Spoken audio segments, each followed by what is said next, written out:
Welcome to Stories from the Center of the Universe, the podcast about the human experience.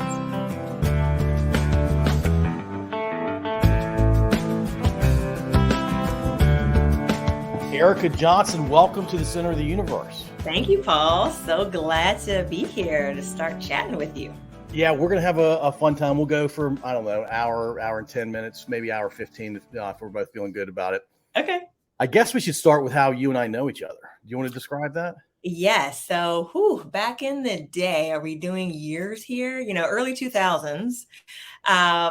You and I both worked at Capital One. So that was my first job out of school, had done an internship there. And I will say, pleased that was the first job where I held a leadership title directly out of college. A lot of people have to kind of work their way up, but pleased to say that I was able to get in that management program, manage frontline call center reps in collections at the time. And yeah, you and I met. I think you were in collections when we met. And then over the journey of 7 years, I went through activation, sales, all the things, but started in collections. That's how we met. And UVA, wahoo wah. Yeah, wahoo wah. And we're both UVA grads. Yes. I did not go straight into management out of college. Well, I was one of those guys that worked his way up. It's what a history degree does for you when you try to work for a financial services company. Well, to each its own. Everyone has their story. Yeah, it's all good. I know the answer, but my listeners or our listeners don't know this answer. Where did you grow up? Richmond, Virginia. So born and raised RVA. And as I think about it, that was undergrad, obviously UVA, grad VCU, but I stayed in Richmond even through 7 years after grad or so, and then only began to travel to other, Carolina, New York, New Jersey now, after about almost 10 years of working. So what high school? Atlee. You remember Atlee? Yes. I was probably the first, don't quote me, but probably one of the first graduating classes of Atlee, because at that point, I think I was going to be going to Lee Davis. And then when Chickahominy was built, they put Atlee right beside it. And so I had some, my god sister and some other friends had gone to Atlee before, but yeah, I was right behind them. Fun update. Lee Davis now goes by Mechanicsville High School. As they should. I think I was home going over there off of Mechanicsville Turnpike. And I think I did see a change. You're absolutely right. Good as they should. Good for them. The person who painted a bunch of the new logos inside the school has been on the podcast too. Oh, and, nice. Yeah. And it totally changes the vibe of the place in a good way. Good. Yeah. I recall. That was, growing up in Richmond, I grew up in East End. So shifting to Mechanicsville, Hanover in 5th grade, that was a different world for me, and going to Pearson's Corner, and then just being part of a different culture that I had, literally kind of grown up in. But it worked out. When you say the East End, you mean city? Yes. So I would have been going to Highland Springs, so like Laburnum, 9 Mile Road, over there, East End in Richmond. Yeah. Highland Springs, it sounds like, East End covers the eastern part of the city, but it also covers parts of Henrico County. It sounds like I was in Henrico County. Yeah. Yeah. You were really close to the line though. Yeah. Right behind, what's the mall? I'm old school again, hence the shirt. The mall was called Eastgate then. Eastgate Mall.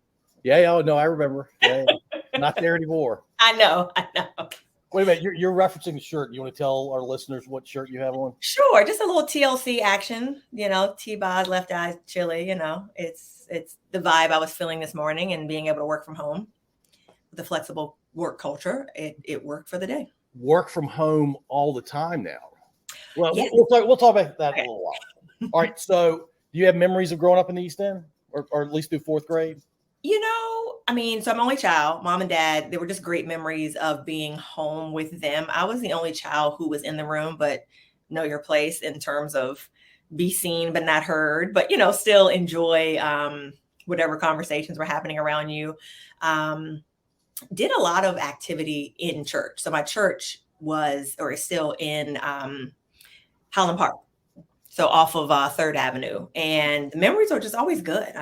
Blessed to just have a good, I'd say, fruitful childhood. Mom and dad, even though I was an only child, I think the closeness and the bond that we had started from young. Had cousins, aunts around me. They had brothers and sisters, but always good childhood, memories. Even moving into Hanover, definitely had some memorable ones. But yeah, before that, all good. A lot of my close friends that I met either in church or in that neighborhood, I still, connect with. That's cool. Without having any siblings, did you have cousins that kind of took the place? I did. So my dad was, one of 8 or so. My mom was one of 4. And we had actually my god sister who passed. She actually lived right across the street, and her family. So they were always close. We were literally in walking distance. I was always over there. And then at church, I had friends who had sisters, if they had, kids my age, and then sisters older or younger. So they were kind of like my adopted sisters, if you will. And then family, I also had, currently I still have a cousin who is 6 years younger and one who's like 6 to 8 years older. So they were my, quasi sisters on both ends. Are they still your quasi sisters? Absolutely. They are my sisters, not even quasi. They are my sisters. Yes. Right, I like it. So big in the church. It sounds like a lot of family entertainment was had, and just people getting together. Mm-hmm. Do you know why you guys moved to Hanover?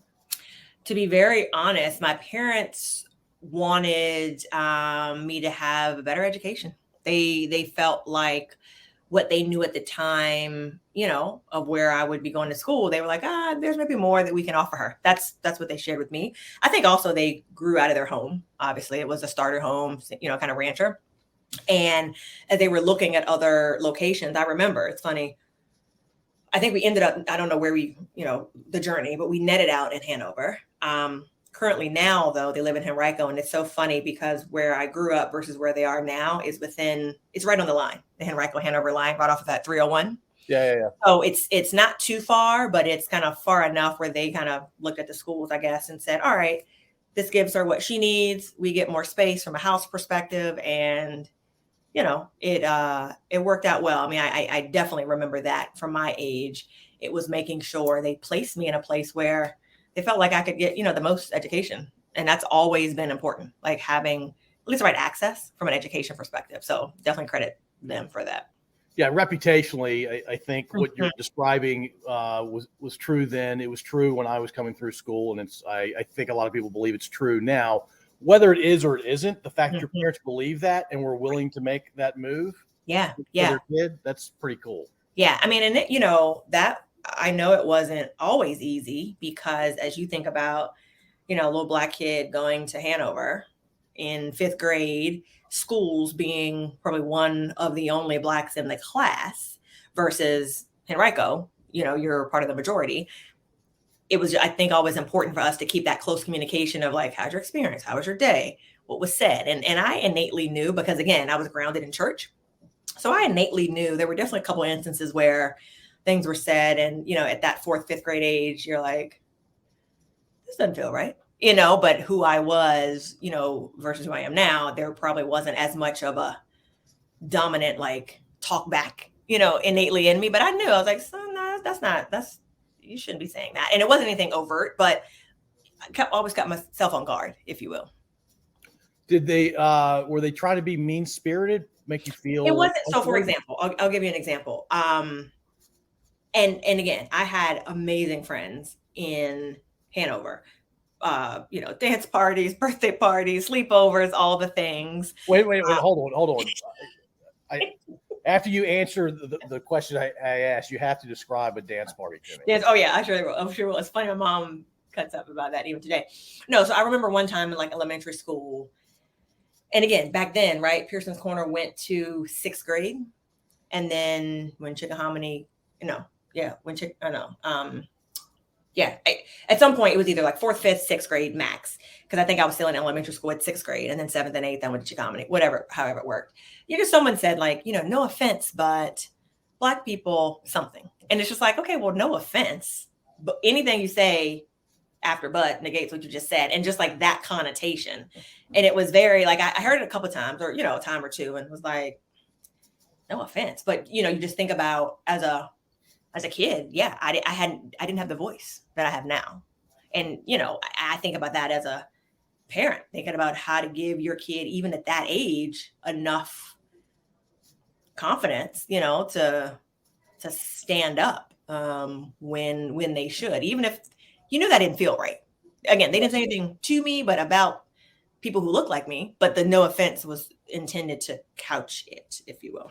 Yeah, usually what comes after no offense is meant to be mean spirited. Right. Don't take it personal, but Right. Yeah. Well, and at that age, they're probably just mimicking what they are hearing family members say, and exactly. those family members are usually speaking out of ignorance.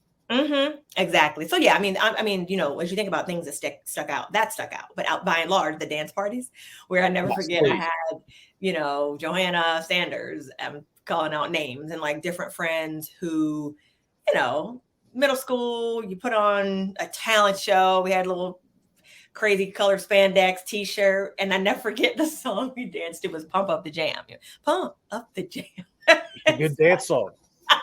Right. And we had a routine and everything, but it was fun. It was, like I said, great memories of just like cutting up, having a good time. So that song is played at sporting events all over the place. A lot of wedding receptions get that song, and I didn't realize that there was a team portion to the dance party. Well, it can be. You songs are what you make them. All right, right on. So you gravitate to music, given the fact that you mentioned dance party and you're wearing a music T-shirt. Is there something? Are you into music more than just consuming music? Funny question, or a great question. I just love music, so I am into experiences. So my husband, ironically, is a musician, and I didn't plan it that way, obviously, but he was the man for me, and go figure. Someone said, no surprise, he's a musician. I just gravitate to like great experiences. And I feel like with music, wherever you are mentally, physically, music always makes a vibe, like good vibes only, they say. And so I just enjoy it. I enjoy where music and songs can take you. I remember being young, telling my parents who went to CIAA, basketball tournament, bring me back the, so-and-so cassette tape, and they're trying to find it. And so it's funny. I had never thought about it like that, but I enjoy good music, and just, he is a entertainer, percussionist, drummer, producer, all the things. And so just hearing the creative music he makes, but then just being in live music concerts. Yeah. It puts you in a place where sometimes I believe in like attitude adjustments, or like, controlling your own mojo, if you will. And a lot of times music helps me do that. Yeah, it could be a mood enhancer for sure. And it's hard to hear good music and not be happy. Exactly. And, as we think about the world we live in with all the backdrop of the things happening, music and sports, we were talking about earlier. I feel like those tried and true are the two of many perhaps, but two of the things that just bring people together to whatever degree. You almost get a chance to like eliminate and let go of whatever you brought with you and enjoy the music, the moment, the sport, what have you. Yeah. In sports and music, you get to be in the moment. That's right. That's right. We need more of that, personally, I think. One of my coworkers, I agree we need more of that. One of my coworkers is a musician. He's a lead singer in a band. And he said music, and I'm going to butcher this explanation, but he said it much more eloquently than I will right now. But he basically says, not only does it put you in the moment, you are in the shared consciousness. He's talking about a concert venue primarily, but it's almost like you're one being together if the music's good enough and people are in the right headspace. 100%. Yeah, we were joking. We had a barbecue a little while ago, and putting on different songs, different playlists, and like it's kind of a new mood, chill vibe, R&B first. And I was like, okay, let's get pumped a little bit. Let's do something else. Like I enjoy that, but now we're going to enjoy this. And so 100% agree. Right on. You mentioned sports. Did you play sports growing up? I did. I ran track at Atlee and Chickahominy. So I ran track from, I don't know, 6th, 7th grade through high school. And we went to, I'm sure, whatever they would hang, as I'm sure been any records are, I'm sure, done by now. But I would do like 4x1, 4x2, long jump, triple, did a hand at like the 400 once. That was just a lot for me. And high jump, it just didn't quite work out. But yeah, I enjoy it. And the relay, like I said, the relays were my jam, as well as like the straight 100, 200s too. But so you did it individually and as part of a relay. Mm-hmm. Yeah, through high school. Yeah, by the time I got to college, obviously, it was a thing. It wasn't a thing anymore. It's like, all right, I did that in high school. Let that be. But I enjoyed those. Are great moments too. I mean, again, great friends, the camaraderie. Coach Trempler was amazing at Atlee. Just someone who, you think about moments in your life and like people who have influenced you. Amazing guy. And I even run now, like, albeit IT band issue, this, that, and the other. Like, I enjoy also getting out and, exhaling and just, if it's a little bit of a trot, it is what it is. I'm not sprinting around the neighborhood, but just being able to, like, again, exhale with the stress of work, life, whatever. Like, I love a good workout. I probably don't do it as much as I should, but like inside, outside, I'm here for it. And I do think that even doing that now, coming from having always done it, just helps keep my mindset of, I just need to go for a run. I need to go out and be active. I think it helps from doing it such a long time ago. And my dad was a marathon runner. My mom was pregnant when she had me while he was doing marathons, and he still runs to this day. Wait a minute, you're saying he's doing marathons, like he's done like couple double digits? Oh, no, not double digits, but single digits. I mean, heck, I haven't done one. But yeah, he's done at least 2 or 3. Richmond. Yeah. I have great pictures of that. But yeah, no. I've done like a 5K, I think. That was pretty good. Yeah, 26 miles to me seems insane. Listen, I mean, in fact, he did it a couple of times. I'm like, you got it, Pops. So yeah, good for him. And the fact that he's still running is even cooler. Yeah, I know. All right, so I have to ask you, what was your personal record in the long jump? Oh gosh, Paul, if I knew, I would honestly tell you. I have no idea. Like, the thing is, we talk about sports, right? Yep. That's so funny. I read this book. It's not Men Are From Mars, Women Are From Venus. That's not it. But it's maybe it was that book. I don't know. But I feel like the analogy I always take away is like spaghetti and like a bee's nest or whatever. I don't know if that's the right way to describe it, but the natural male brain remembers things like in boxes very easily, and sports and numbers and figures like spit out. I asked my husband, who won the Super Bowl last year? But a woman's brain, again, woman's traditional, I'm using traditional sense here. Woman's brain is like spaghetti, not in a bad way. You can throw something on the wall and spaghetti goes like this. And like, we can go from here to there to here to there, connect the dots and da-da-da. And sometimes my mom and dad do that. And my dad is like, my mom and I do that. And then my dad will be like, where are y'all going? And my husband's like, where did you go? So I think there's something to be said about that, but I couldn't tell you my personal best. You can't even get me in the ballpark? Oh, long jump, I have no idea. 100, I mean, 100, I wasn't the fastest 100 runner, maybe like 11 seconds. Okay. Man, it was average, right? I mean, I don't know. I'm not a trainer. Yeah, long jump, no idea. No even framing of what is good. But I remember like 100s around like that 11-ish second, and like 200s, maybe 28-ish, 26-ish. Okay. I don't know if that, Google good or bad, but that's what I recall. Yeah, because I imagine in the 100, 200, your times are pretty close to each other every time you go out and run. Probably. And then, of course, there's a strategy of who you put first, who you put last, in terms of like speed and who can catch up and all the things. So right. So I my daughter runs track. She's out there mostly to be in shape. Nice. But I have track meets or something. You get there and you're there for a while. All day. Yes, that's right. Why can't we do this faster? I know. We can do this faster. I know. What does she run?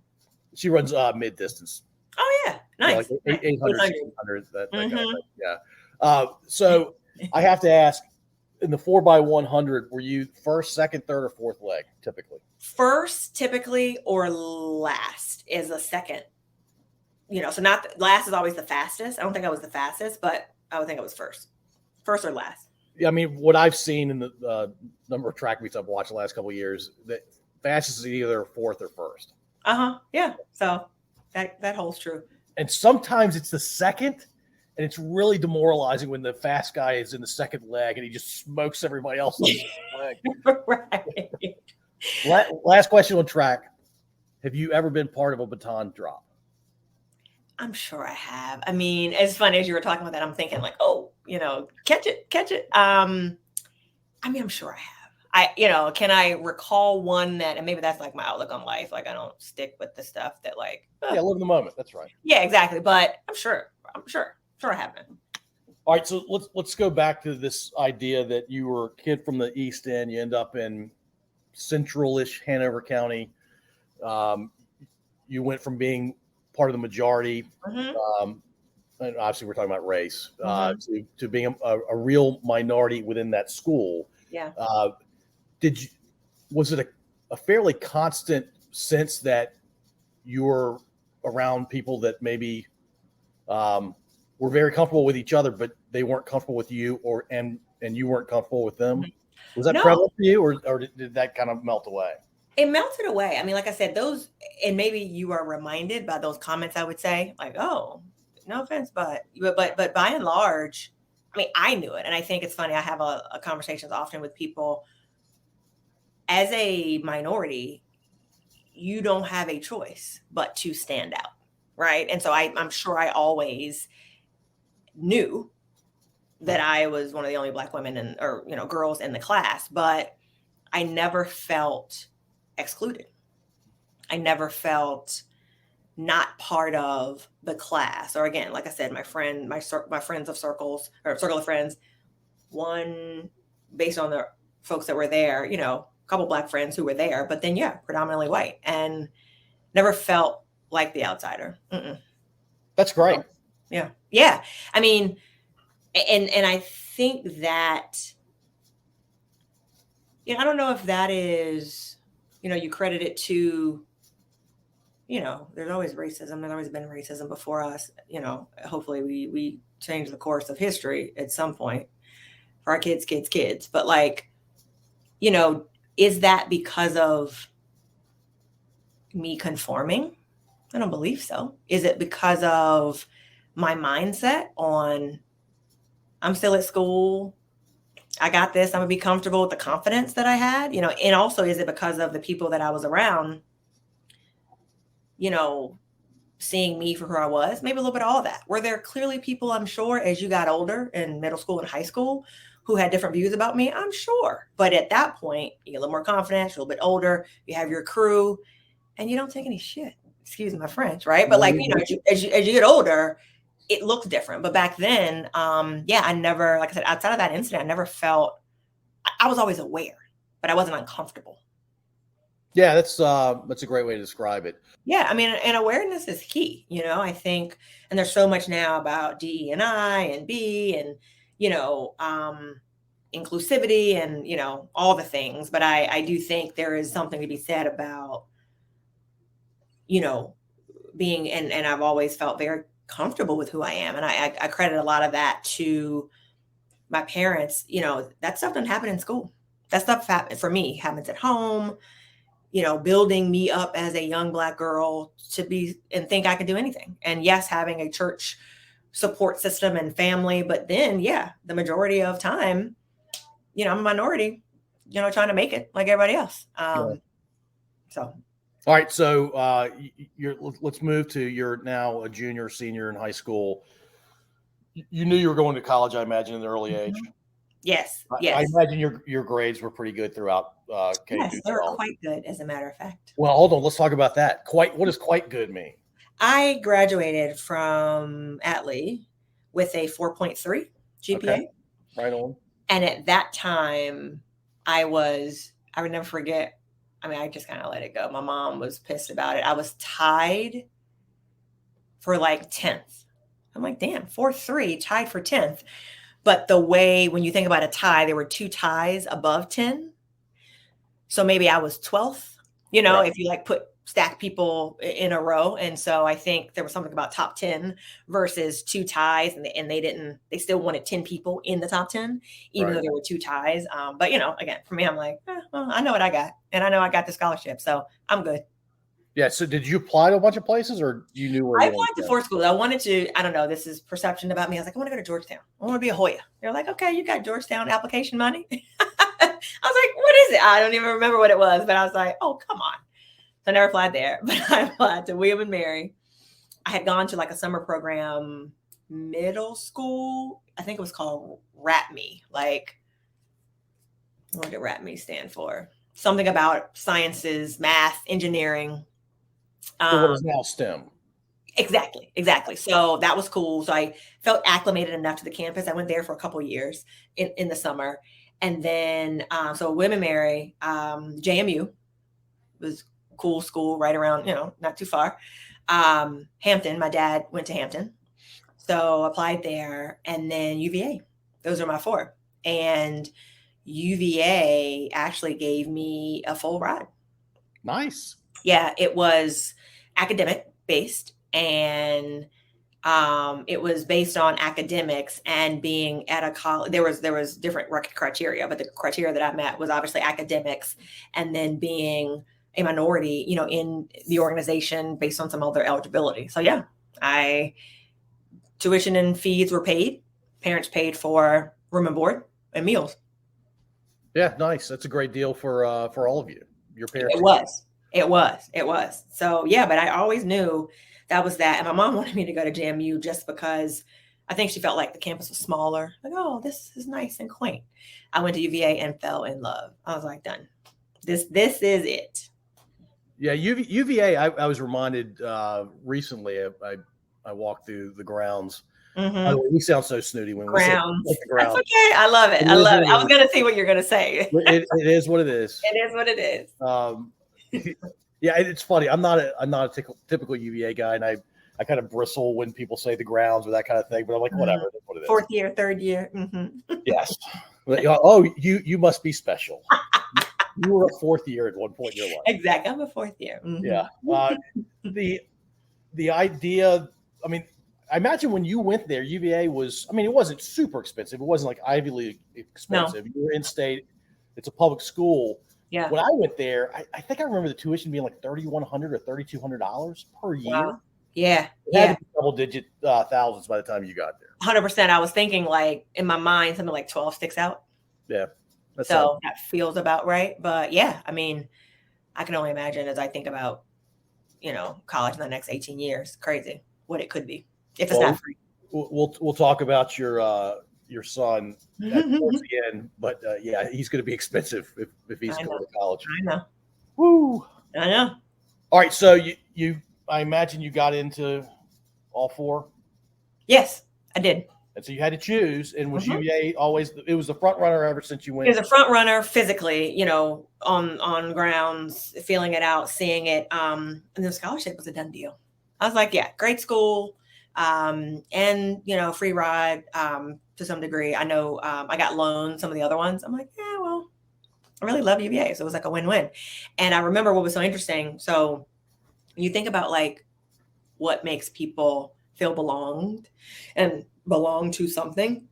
There was I must have found out once I obviously accepted a Richmond, call it alumni or current student parent group in Richmond. I never forget going over to 3 Lakes Park in Henrico. And that's where I asked my wife to marry me. That's what? Yes, I know about 3 Lakes. Exactly. So 3 Lakes Park, we had kind of a Black parents and students of UVA, deal. And, it was just, I think it made my parents feel comfortable. We met some folks. You kind of learned a little bit more. I don't even remember if there was anyone from the school there, but it was just kind of a nice way to begin to merge and kind of get into like this new space. And I think make everyone feel a little bit comfortable before you just like drop your kid off at school, that like, some folks and you have friends or parents of kids who are there. And I'm sure there was a little comfort there as well as I look back into feeling, comfortable going on grounds. Yeah. Those networking groups, I have an appreciation for them now more than I ever have. They're pretty powerful. And it's a good way to transition your kid into being independent. Exactly. Yeah. So I enjoyed it. I mean, it was It was only an hour away as well. So it was just enough. And my parents were very much, as an only child, think about independence. Felt like I had it for sure. But also as an only child going to school, you're not just in Charlottesville. You don't just pop up in Charlottesville. So it was enough of an hour away to like live as a college student, but also be that close to home if you needed to. So for me, it was a perfect balance. All right. So you get to UVA. What dorm did you live in? Dobie 4-4. Mm-hmm. And Dobie, I think when I was there, we called those the new dorms. I don't know what they were. The new dorms. Yes. It was kind of in the back behind kind of Gooch Dillard over there, new dorms across from Scott Stadium. Well, yeah. Kind of. No, kind of on that same block over there. Mm-hmm. Yeah. On the other side of the street. Exactly. Did you was that a good location? Because my recollection is that it was kind of far away from classes. It was kind of in the back, but that was okay. I didn't need to be like Tuttle front and center on the main street. It's probably my personality. I don't need to be there. So in the back, it was cool. I always say 4-4, my college friend. So from church, ran track in middle school against each other. She moved away. We ended up being college roommates. We both found out we're going to UVA. We said, hey, let's be college roommates first year. So we joke because we were on the 4th floor, and back then new dorms did not have elevators. So we were okay. Nowadays, kids, Oh my gosh. But we walked up 4 flights. And if you were downstairs, it was the 5th floor, study hall basement area. So we always joked about not gaining the freshman 15 because we were in the back and walking up 4 flights regardless. But I enjoyed it. I liked it. I definitely wanted, given the choice, suite style, 8 people, 2, 4, 6, 8, maybe 10 people max, 1 bathroom versus, again, at that time, old dorms, 20 people in the bathroom. I'm like, nah, I'm good. Yeah, I was in the old dorms and they were definitely old. Right. Yeah, that wasn't my jam. So I enjoyed. I mean, I went from Dobie to Gooch. So that was right there. But it was, I don't know if you recall, you had your own room, but the room might have been as big as this room, slightly less. Right. And so, but it was yours. And so you were in a suite with 4 individual rooms and you shared the suite. And so again, even better. And then third year we went off campus, and third year Faulkner, and then 4th year off campus. Right on. Cool. Did you have a pretty early idea what you wanted to study when you got there? I always wanted to do business. And what did business mean? Right. I'd seen my mom, who was dealing with like railroad, real estate stuff. My dad was a warden. So I'm like, okay, I got 2 spectrums of still business, whatever that looks like, right? And so I just want to do business. With comm school, not realizing, and maybe I missed this in the intro process, you had to reapply to get to comm school. I'm like, come on, wait a minute, I've already gotten a UVA. And so I never forget one of the lessons learned. You think about your journey, one of the lessons learned, a couple things. Going in, reading those books when they tell you, if you're taking AP calculus, you can take calculus 201 at UVA. Not the best piece of advice from my perspective in terms of if I was taking this, I should take that. Like my first semester, that was B's and C's. And I was like, I'm not a B and C girl, but I'm like, okay, first semester trying to figure it out. Right. And then I think it got better, obviously, but that was just new for me, just in terms of grades. But thinking about that trajectory, then getting into comm school. So 2nd year, first semester, you had to apply. And you found out, maybe in the first semester. So you found out 2nd year, 2nd semester. And basically I got deferred. So there was get in, rejected, approved, or deferred. And I was like, deferred? You don't defer, Erika Johnson. Like, I don't get deferred. I get in. Again, I had been great academic success in the past. And so it was just a good reality check of, all right, your early journey. And that's what they said. You kind of started off slow. So let's just make sure that your trajectory continues this last 2nd semester, 2nd year. And then in the summertime, you'll know, because you got to, think about how you declare as of a 3rd year anyway.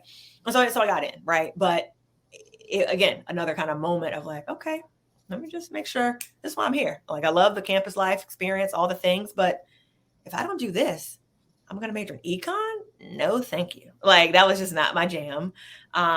Took the class, appreciated it, but I'm like, that's not my major. And so then I still had to have a plan B. Like, you're going to bust your butt, but if you don't get in, girl, what are you going to do? So I got in. So that first semester, B's and C's, what do you think was the main contributing factor? Not to sound like I'm your my dad. No. I mean, honestly, I always had good study habits. I, am the one that has to study. Like, some people just like show up and like get it. I take notes. I write stuff down. I went to most classes. Like, it wasn't like first year you're just away from home and you go crazy. I just think maybe I took too hard a class early on. When I go back to like, the advisor at that time, did they guide me on the initial classes? I don't think so. I never remember looking at, if you did this in high school, you should do this. And that was just not the case. And maybe I took 2 math classes, I don't know, but I believe the C's kind of pulled me down. And I think those were in more of the math classes. And so after that, I don't think I got any more C's other than when I pledged, but I mean, I've been less than a C, but yeah, so I think that's what it was. I mean, did I party? Absolutely. Did I have a good time? Yes, but nothing out of control related to. Yeah. Yeah. It's, you mentioned sorority, so I'll ask you a question or two about that in a minute, but, the notion of taking math in college, it never dawned on me that English might be a second language for my professor. And there's yes. I mean, you need to understand words, understand math. Totally. You nailed it. I actually had a professor who had English as his second language in econ. I remember. And I was like, oh, he's a great guy, but yeah, I'm sure he knows his stuff, but I have no idea what he's saying right now. Yeah, he knew his stuff. That's right. Yeah, I think it was a blend of courses that I took, and then I think that summer, I was like, well, I think my friend and I decided, well, let's just kind of go to summer school. Why not? We love school, stay on campus, get a little job, take one course for 7 weeks. Why not? And so I'll never forget taking econ, because I was like, if I can nail this in one semester versus one summer versus the whole semester, I'll take it. So obviously I took a couple more, but yeah, that was fun too. Just a little more carefree too, but still, kind of best of both worlds. All right. So what sorority were you in? Delta Sigma Theta Sorority Incorporated, red and white. Is that the most popular one? Of course. In general and at UVA? Of course. Yeah. I mean, yes. Is it the first Black sorority? No, but it's the one that, definitely resonated with me in terms of the women on campus, like the principals, the service nature of it. Scholarship, sisterhood, and service were very much tenets and are very much tenets. And I do think it's important. Some people join sororities because of legacy, like their parents or whatever are, so they just go. But for me, it was as important to make sure I connected with, like, call it who Deltas were broadly, but then also the people on grounds. Because if I did not could see myself working with the students on grounds, I wouldn't have pledged Delta, I did do a debutante ball, kind of like a coming out ball. You did? When I was 16. Yeah. Through Delta in Richmond. So Delta, the Richmond alumni chapter. That's a thing? That's a thing. Yeah. I mean, and they say coming out, but that's a debutante, it's a debutante ball. Okay. And I, had a white dress. We did, the culminating event was white dress, talent series. You had an escort, Wait a minute. What do you mean talent series? Okay. So of course I was part of the talent, because that's who I am. You went to dance parties. So it wasn't dance, but like, if you think about a debutante series, a debutante ball, leading up to it, it was, I'm bad with timing, as I said, spaghetti in the, boxes, but call it 6 months, 3 months of activities, that lead up to the debutante ball. And of course, you're trying to get people to buy ads, just kind of help you fundraise, things like that in like this program or whatever. But we also did activities together. So the debutantes would like get to know each other. I had one of my good church friends as part of it. And we did different things, service, community events, again, because Delta was sponsoring it. So it was still focused on scholarship, sisterhood, and service. And one of the talent events, one of the events that we had leading up to the debutante ball was everyone had to do a talent. Just had to figure it out. And I think there's a lot that you learn, as you reflect on moments. I hadn't even thought about it until we were talking about it like this. But I recited Maya Angelou, Still I Rise. Okay. That was, I didn't have to get my leggings on to dance. But I was like, okay, yeah, I can recite, and I liked the poem and did it well. And so whatever the, first, second, third, whatever the, whoever won, then was able to present at the actual debutante ball. So myself and maybe one or two other people, did it. So I did the poem, and that was cool. And then, there's a little dance of sorts, and, you're, da-da-da, you're here. So I say that to say I had exposure to deltas then. And my dad is also a Q. So the Omega Psi Phi, so the sister sorority for his fraternity is Delta. So I had exposure, but still it solidified itself at school with the people that were on grounds, and kind of putting all that together, I think made the most sense for me. But there was no question. If it wasn't Delta, it was nothing else. All right. Yeah. Okay. I get it. I got it. Period. Your dad has something on his right upper arm. Yes. I imagine. Look at you, Paul Gilman. Yeah. I seems like a lot of pain. Yeah. All right. So is the pledge process fairly involved, or is it pretty straightforward? I mean, it definitely teaches you a lot. There are, again, if you think about, even if I equate it to like the debutante, there are a series of like activities that you go through with your fellow line sisters. And, it definitely teaches you lessons. Like I said, scholarship, sisterhood, and service are very much tenets for Delta. So you learn a lot of those kind of perils along the way. You bond with your sorority sisters. Again, some of my closest sisters now to this day. And so, yeah, you put your time in and you come out on the other side with a lot more, I'd say, lessons learned, a lot more grit, a lot more sisterhood, and then really commitment to like making a difference. So I pledged spring of my third year. So just gotten into comm school. Right.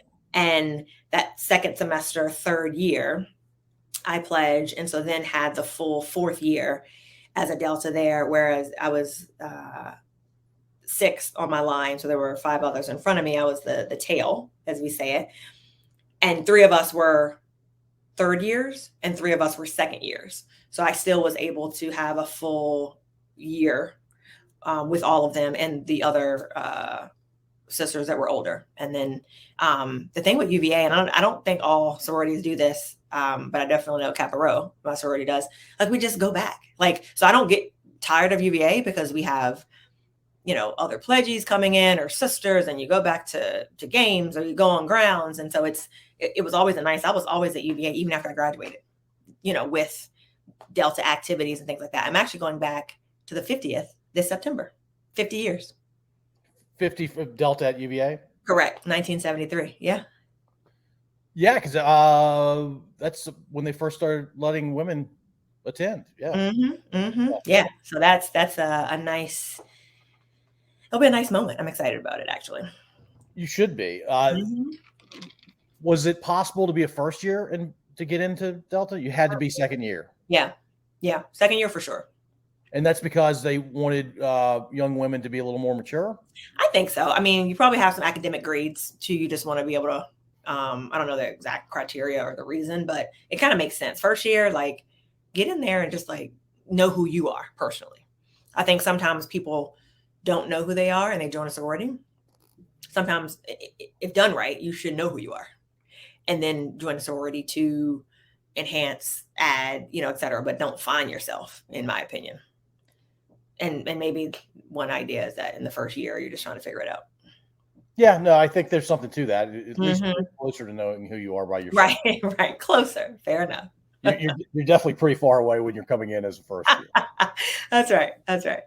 You mentioned a line. So my first year, diagonally across the hall from me was a guy who was an alpha, and he invited us to a couple of step shows.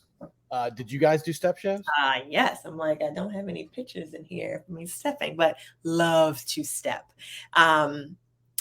We did step shows as part of our coming out show, but we also did step shows annually. There was probably a Pan-Hellenic Council of all sorority and fraternity step show anyway. And yeah, definitely had a lot of practices when I was there. But yeah, love to step. And were you the tallest?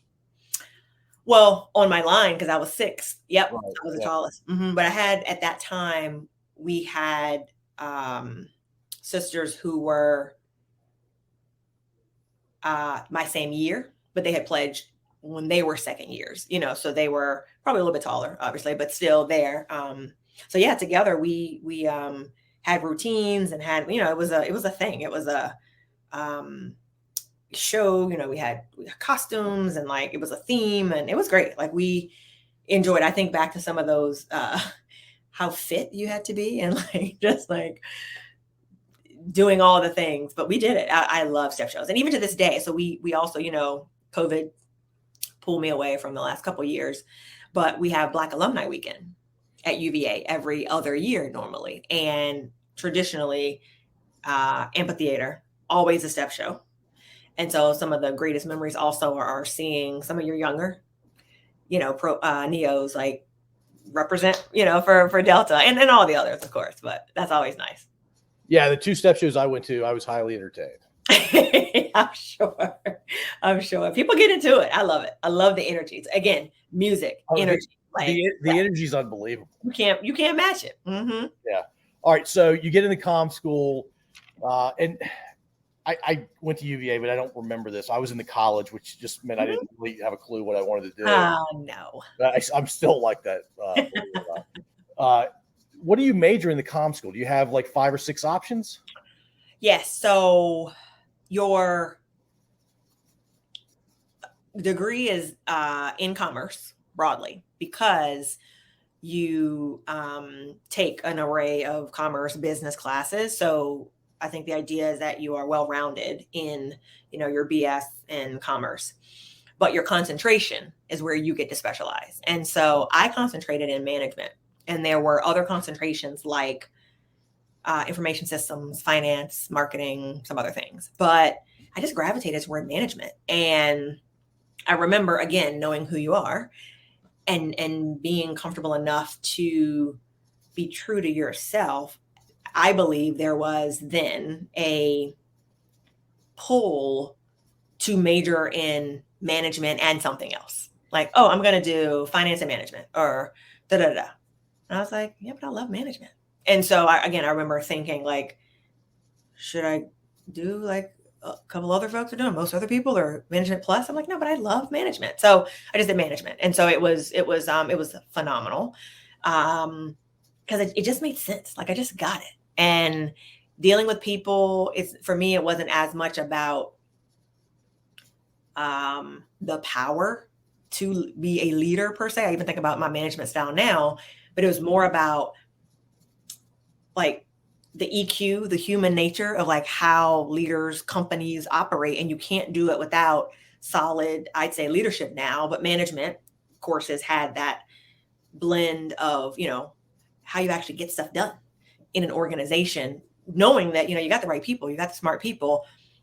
And sometimes you can't teach that. And so I've been told like, I have a good sense of EQ and like how to make things work and like harmonize and things of that sort. So, whether it comes from comm school or otherwise, I definitely think I stuck to my guns and I was like, yeah, but I like this. I could do this, but why do this? Because other people are doing it. Like I really enjoy this angle of just the people, leadership principles and things like that. Yeah, it's interesting. Did you enjoy the academic, the study of management versus, or did you enjoy the execution of management? And that's a weird phrasing. I apologize. No, I mean, or did it all kind of blend together? It was all basically the same? Well, the funny part is in college, all you knew was to study. Like, so even in comm school, while we had smaller classes, again, you're still taking core commerce. So you're still taking all the things, but, kind of your electives, if you will, were more focused in management. And so I enjoyed the case studies, the what might the leadership team do in this scenario, or what might be the pros and cons and how you weigh it. And so it was still a business mindset, but the academics worked. I think when I got into Cap One in the real world, the things that just, how you go from different jobs and you should step back and reflect on, like, what do I enjoy and love to do? It is leading people and working with people, but it's not even about leading as a hierarchical thing. It's like working through advising. I think about servant leadership and like how to get things done, how to have light bulbs go off for you and for them as we're problem solving and like figuring it out together. So it's that aspect that I truly enjoy since I got out of school. But the academics, yeah, that made sense while I was there. I mean, quite frankly, I think that's part of what I also enjoyed in grad school at VCU. It was like, all right, we still have coursework coming together, small teams, figuring this out, putting this presentation together. That wasn't all management, right? That was more well-rounded as well. But yeah, there's, I think, a little bit of both. Did you immediately go to VCU after graduation? No, I never forget. I was like, I need to collect some bills and like live. I never forget. My mom was like, well, the longer you stay out, the longer, the less likely you're going to go back. I'm like, I hear you. And it is my life. So love you. But I need a break. I need 2 seconds to chill. So I never forget, was it 2000? Worked for a couple of years. Cap One. That's when I started Cap One. It just worked. And then, of course, Cap One had the benefit of, I'll pay for you to go back. So I'm like, again, why not? Now, that was a hustle of being able to be a frontline manager and then go to, I went to VCU part-time and just balancing and navigating that. But I was ready. Like, I remember going, I need a couple of years. And then I was like, okay, I did it. So by the time I got out of school and graduated, it was probably like 5 years later from graduating UVA. So not too long. Yeah, not too long. I mean, if you'd gone 10 years, it might have been really tough. Right. But it was a perfect balance of like, all right, you have enough work experience to then work in these groups and case studies and be able to apply it. And then I thought, well, now that I got this degree, Cap One, you don't owe me anything, but now I'm looking for more in terms of where I want to go next now that I have this. So it actually still worked out that I could do that at Cap One. No, it's a really cool deal. It's a great way to spend your first few years after college. Yeah, it was. And that was, post-Signet startup days, growth. It was crazy. Those were the fun days. Yeah. Yes, they were. Did Capital One find you, or did you find Capital One? So I started as an intern, Inroads. So I don't know if you know about Inroads interns, but they are primarily focused on helping minority students in their third and fourth year find, corporate, call it, internships. And it's so ironic. You think about, again, history of just stories from the center of the universe. When you think back to your journey, someone in my high school, I think I learned about Inroads, say from someone else, church, someone else. And I never forget, went to high school counselor, and I asked about Inroads, and she gave me a flyer. She's like, here's what I know. Give it back to me, and whatever. And I'm not going to fault her lackadaisical approach to it. But I remember hearing about Inroads, get a little flyer and going, okay, whatever. So for the first 2 years at UVA, I did side hustle, but like. We didn't call it that back then. But yeah. Right. Like, legit jobs, but they weren't aligning me professionally to something post-college. It was like Paramount's King's Dominion, being the keyhole photo girl, taking pictures. Or I did that job too. I loved it. Or, again, meeting people, Yeah. Or I never forget, like, it wasn't Duke Energy, but Duke something, being a receptionist right off of wasn't Lombardi, but like Arthur Ashe area, industrial, answering phones, doing, clerical admin stuff.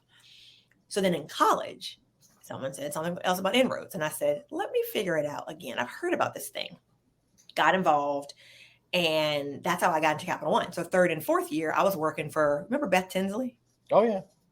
working for her in the training group, 3rd year intern, working on news you can use, writing articles. You remember that? Throwback, just like doing my thing. Had a piece of business I was owning and loved it. First exposure to call centers. And then 2nd year, something similar, communications, something. And so it was such a natural fit that I actually wanted to stay at Cap One. And I was like, wow, you got this management program. I don't even think they have it now, where for 9 months, you are with a cohort of, call it 20 recent grads, and you all learn, again, typical recent grad stuff, and you learn about Cap One, and then you go into your own individual areas in the business. And like all of us had some level of leadership roles thereafter. And I, like I said, gravitated toward frontline management, but that's how I guess we found each other, but initially through inroads. Yeah, that's a pretty neat way to get in, and that sort of thing should be available for more kids. I know it should. It should. I mean, I have definitely seen inroads, like when I was in Richmond, like inroads alum, being on the board or even up here in Jersey. And it's just a great opportunity. And you also had your cohort of folks, again, close friends that I made even in inroads to this day, because you all are learning together. And, the cohort that I had, so I think about the variety of influences, the cohort I had at Cap One was different than the cohort that I had with inroads. We were all kind of going on an adjacent journey, learning what we could, but then, still living as early 20s, right, in Richmond. So it was good. It was, no complaints. Any additional fond memories from Capital One? Fun story or two? I mean, call center, there may have been a DDT happening. I don't know, on the call center's floors. I'm not sure. Well, it's not exposed to professional wrestling. That's a wrestling move. For others to know.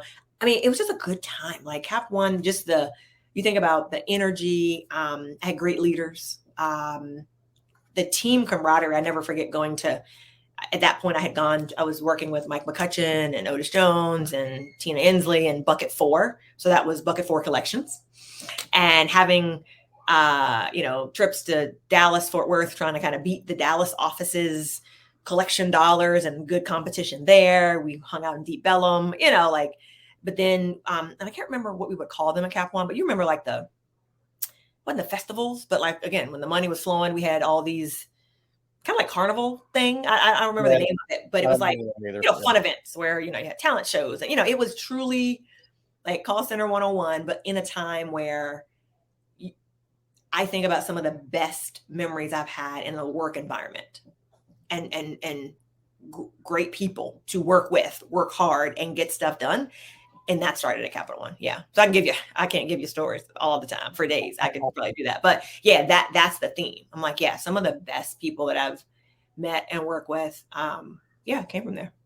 Yeah, you were there during the heyday of Capital One. The heyday. That's right. Yeah. No question. All right. So it sounds like you got an MBA. Yeah. Mm-hmm. So you get that, and then do you stay at Capital One, or you're like, I'm ready to move on to? I left, and let me see. This is also about your network. So Mike McCutcheon left to go to Amex in Greensboro. And he called me and he said, Erika, I got a role for you. You'd be great at this. I'm like, what? So checked it out. That was the first exposure I had thought about moving, to be honest. And I'm like, all right, well, but Amex, great company. Why wouldn't I want to go work there? And it was a promotion. It was director of membership rewards. And so made it happen, went there. And so I didn't leave directly after I got my MBA. I got my MBA in 05, so probably 07, 08. Ended up leaving, but I had progressively increased in responsibility at Cap One. So it kind of worked nicely that every 18 months or so I was getting kind of a promotion, which is also unheard of sometimes nowadays. But went to Amex, and, didn't know, I had family there, but in terms of like circle of professional circle, didn't know anyone. Picked up, had good relo opportunities, and negotiation through Amex, and stayed at a hotel close to the center until I figured out where I wanted to live, what I wanted to do, but made, again, great friends there as well. Some of my best friends also are from Amex. So yeah, that was a great ride too. And I stayed at Amex in Greensboro until they then closed the center. And that's how I got up to New York. At that time, call centers, I think we were renting the call center. And so the options were other call centers for Amex, Salt Lake City, Phoenix, Florida, or New York. I'm like, ding, no question for me, New York all the way. And from there, that's how I even kind of went south to go north. Well, so you're an East Coast person, but Mm-hmm. New York is its own animal. What was about New York? That energy, as Beyonce's song says. I mean, I had gone to New York for different events with work, obviously, when I was in Greensboro anyway. And I just loved it. I loved it. And I feel like people, you either love it or you do not. And I was on that spectrum of I loved it. And again, to be able to then get reload with your company to New York with the same job and all my UVA wahoos, I knew more people in New York when I moved than I did in Greensboro. So I'm like, oh, and all my friends are here, a good number of them. Right. So that for me was easier almost than the shift from Richmond to Greensboro. So yeah, and to this day, I'm in Jersey, which, hours outside of the city. I love the energy of New York. So my office is still in New York, the headquarters. New York was great as a single person for 10 plus years. And then I needed space and a little more peace. So came out to Jersey, but yeah, I just love it. I mean, to this day, even the tough part about New York, all the stereotypes that people say, it's like, it's nowhere else. Like, they say you make it here, you make it anywhere. Like it truly is real. I mean, you leave your car here, you're figuring it out, your public transportation. I didn't do that in Richmond. You know what I mean? You're living on your own and doing it. And it was great. Loved the experience. Which borough did you live in? Or which borough? I started downtown, which is like financial district, because I learned through some friends who had reload, just because it looks great on paper online does not mean that's what you're going to get. So never forget taking a trip, extending a business trip to like go to certain places. The whole real estate market is different. You got to have a broker, normally you need a broker, or if you see something today, it could be gone tomorrow that quick in New York. Again, I just wasn't familiar with all of that speed. Went to a couple of different boroughs, all up, up and down, east side, west side. Friends were in Harlem, but I'm like, that's too far. I worked downtown in the financial district. And I was just like, I just want to start locally for me. So I stayed right downtown in walking distance, like from Wall Street down across from like the Fulton Market area. And then Sandy happened. And I was down there and obviously I was there for a couple of years, but then my apartment flooded. I was on the 28th floor and the basement or the bottom flooded such that we couldn't live in it anymore. And I had to walk up 28 flights of stairs to get my things. Oh, wow. And, clean the refrigerator and like figure out what am I going to get and take, because I'm not coming back up here. And so, that all that happened. And thankfully we got out of it. But then after that, I was like, yeah, I'm good. And then I went uptown to Harlem and I loved Harlem and stayed there until I went to the Bronx, where my husband now, fiance then, was. I wasn't the one that needed to live everywhere. I'm like, I need to find a spot I like. It's my solace, it's home, and stick there. So downtown worked until it didn't. Harlem worked until it didn't. Bronx worked until it didn't. Okay, right on. And so consulting was a big part of your career too. Yeah. Did you enjoy being on that side more than being on the client side? For the point in time that I did it. So I know a lot of kids now go to consulting first and they say you get a wide range of like skills and expertise. Again, perspective is everything. I enjoyed my journey of knowing the business. I owned, collections, call centers, businesses, membership rewards, things like that. So then to consult, I had the lens of who I was consulting for. Like, I'm helping you consult, but I know what matters to you. And I had enough depth that a lot of times consultants go wide. And so I was able to, for me, I think, successfully oscillate between the two of them. And, but I enjoyed it. Again, 4 years, a lot of travel, but again, at that point, it was fine. Learned so much more about frameworks, processes, people. That's where kind of remote work started to kind of be a thing, even just for consultants. But it worked well until it was just a hustle. It is not sustainable. It was not sustainable for me. I knew the lifestyle. I did it for like 4 years. The lifestyle made sense. I needed to do something different at that time from Amex, but I knew when I was leaving EY that was the right time as well. At those 4 years, was on a great trajectory. Yet for me, I knew this isn't sustainable for the life that I want to live that involved slowing down a little bit more for a family. So, but again, great colleagues there as well. Good experiences. Worked hard, but Erika, it's funny you mentioned young kids going to consulting right after college. I mean, I've encountered many 22, 23-year-olds consulting, and I'm like, you haven't done anything. No, exactly. I know you had a really high GPA at Yale. I don't really care. Mm-hmm. Is that wrong of me? No, because I mean, I'm sure you said it with utmost respect. Oh, I'm sure yeah. I'm sure you did, but like, that's the reality. And so I think how we offer, I think it also goes back to like what you're looking for. People at the infant levels in consulting org also, starting as associates or whatever the level is, that turnover is the highest anyway. So like, if that's what you're looking for, just as like a feeler into what you like and don't like if, I knew kind of my path a little bit more, consulting can almost give you that. And you can be on engagements and know this ain't it, or this is it, So in that regard, if that works, fine. But by and large, I knew, you could also move up the ranks and become partner and all the things. But for me, I think I got good feedback, particularly because like I am your business partner. I'm not just someone who knows enough surface because I haven't lived enough in the corporate world. I know what you're looking for. And again, I think back to management, people want you to have a point of view, even as a consultant. You're paying me, but that's why, you want me to kind of show up in a manner that gives you confidence that I can run whatever you put in my hand. And sometimes you don't always have that fresh out of school. Right. Yeah. I mean, I guess there's good and bad.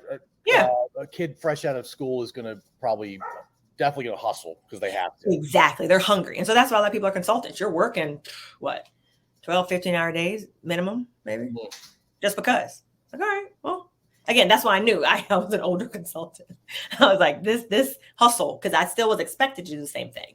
Right. I never forget being in Boston, 3 or 4 days a week. You don't want to do dinner because you're not leaving the office till like 8:00. I'm like, I just want to go over to my room. I don't know. I'm good, Yeah. Or, so yeah, it worked for what it, for what it was worth. It was a good experience. It rounded you out. It sure did. I do not hesitate to say it was a positive for sure.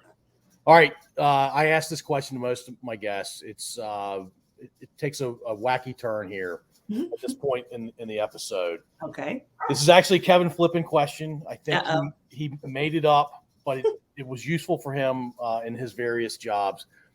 It's kind of an icebreaker sort of thing. But for me, it's meant to inform the listening audience a little bit of who you are and your personality. So here we go. You're a talk show host, 1 episode only. You get to invite a few folks. They can be alive or dead. They can be famous or not. They can be related to you. They can be friends of yours. 1 female. Oh, gosh. 1 male. Musical act, so soloist or group, and then if you're into comedy, a comedian. Oh gosh, I'm a visual, so I'm like, what are my rules here? Okay, so 4 total: female, male, and then music and comedy. That's it. Okay.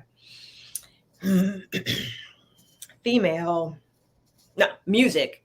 I'm gonna say Beyonce. Okay. Classic. For all the reasons why. People know her to be amazing, great artist, entertainer, for all the reasons, right? Like I got all the albums, all the things, just top notch. Comedy. Beyonce's been a very popular answer on my podcast. Yeah, for sure. I mean, just even her lifestyle, at work, we ask, who would you trade places with? And a lot of people I'd say, how would you like to live a day in her shoes? Right. So just to be side by side and how that looks. Comedy. I love good comedy. I mean, in their prime, I gotta go with like Martin, like, in his prime for sure. Loved all the Martin episodes. I go to like a stand-up angle too, but Martin can do stand-up as well. So he actually he was really, really run tell that. super popular for a while. I'll give Martin. Yeah. And then one female. What came to me first was Michelle Obama. I read her books and just saw her at London when she went on tour. I think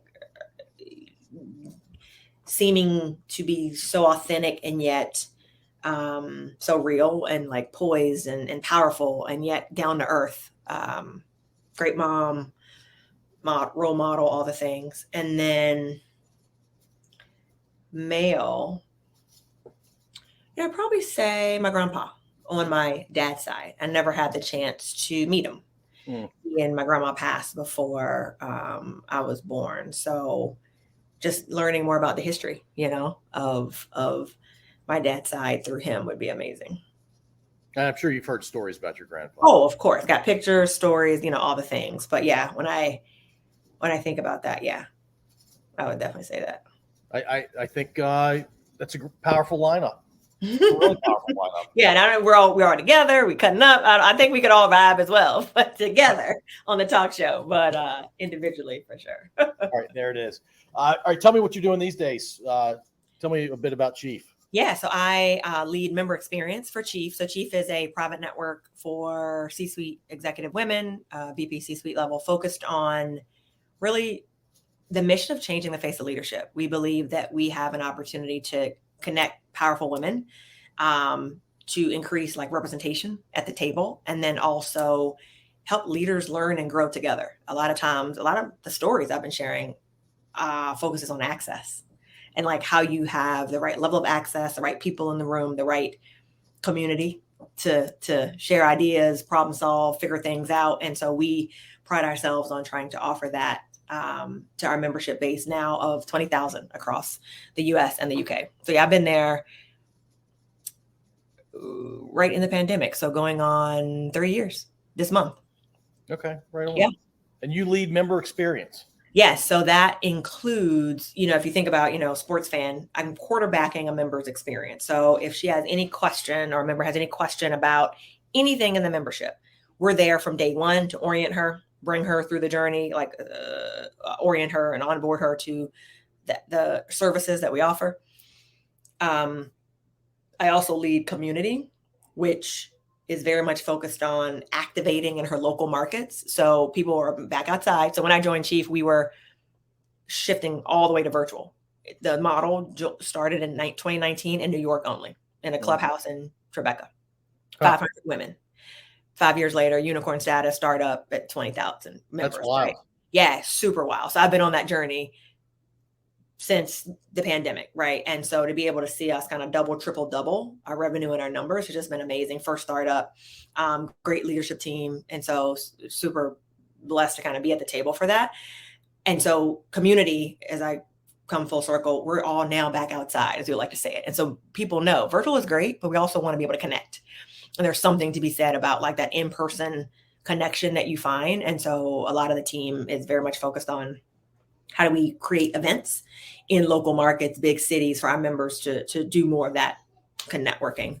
And then I also support the entire member journey. So through loyalty and making sure she renews year over year, as well as kind of the guide population also. Okay, cool. All right, Erika, let's close with telling me a little bit more about your husband and introduce the world to your perfect timing. I think he wants to say hello. Oh yeah, I just hear him coming up the steps. So yeah, I mean, the year of the pandemic was quite a lot in terms of bringing new life into the world, not finding my husband, but, getting married, moving. And so, like I said, amazing musician in his own right. My son is going on 3.